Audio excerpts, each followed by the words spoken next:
नमस्कार शेतकरी मित्रांनो, मी वैभव चव्हाण, जैविक शेती मार्गदर्शक। आज आपण हिंगोली जिल्ह्यातील सावंतवाडी तालुक्यातील गौळ बाजार यांच्या गौळ बाजार या गावात आलेले। गौळ बाजार इथे गंगाराम पावडे यांच्या ऊसाच्या प्लॉटला आलेले। बघा शेतकरी मित्रांनो, यांनी मल्टीप्लायर तंत्रज्ञान त्यांच्या ऊसाच्या प्लॉटला वापरलेले।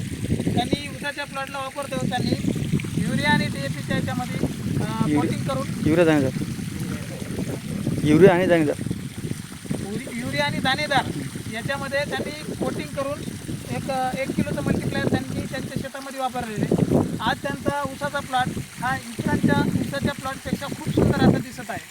तर मी त्यांनाच विचारतो की तुम्ही जे मल्टीप्लायर तंत्रज्ञान वापरलं तुमच्या शेतामध्ये, तर तुम्हाला नेहमी लोकांचा ते म्हणजे इतर शेतकऱ्यांचा आणि तुमच्या ऊसाच्या प्लॉटमध्ये काय फरक दिसतो का? हो, फरक आहे ना। आणि जमिनीमध्ये काय फरक वाटतो?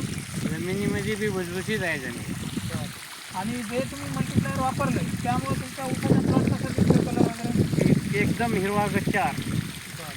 आणि परत तुम्ही हे जे मल्टीप्लायर तंत्रज्ञान आहे ते परत तुम्ही नंतर कसं वापरणार आणि कधी वापरणार? 15-15 दिवसाच्या हिशोबानं अजून 2 डोस द्यायचे। 2 डोस देणार आहे। हो, बघा शेतकरी मित्रांनो, यांनी ज्या पद्धतीने सांगितलं की यांनी हे नवीन आहे शेतकरी की यांना कसं वापरायचं काय आहे, तर आमचे मार्गदर्शक सुनील कदम यांच्या मार्गदर्शनाखाली हा ऊसाचा प्लॉट चालू आहे आणि खूप सुंदर असा प्लॉट डेव्हलप झालेला आहे। तरी शेतकरी आनंदी आहे आणि समाधानी आहे की यांनी जे पद्धतीने वापरलं त्या पद्धतीने वापरून त्यांचा जे ऊसाचा प्लॉट आहे खूप सुंदर असा झालेला आहे। तर माझं शेतकरी वर्गाला एकच म्हणणं आहे की तुम्हीसुद्धा की बाबा हे मल्टीप्लायर तंत्रज्ञान खरंच सक्सेसफुल आहे का आपल्या शेतामध्ये पिकासाठी, आणि 1 एकर 2 एकर वापरून पहा आणि याचे रिझल्ट आहेत की नाही हे स्वतः अनुभव घ्या आणि नंतर वापरायचे की नाही हे ठरवा।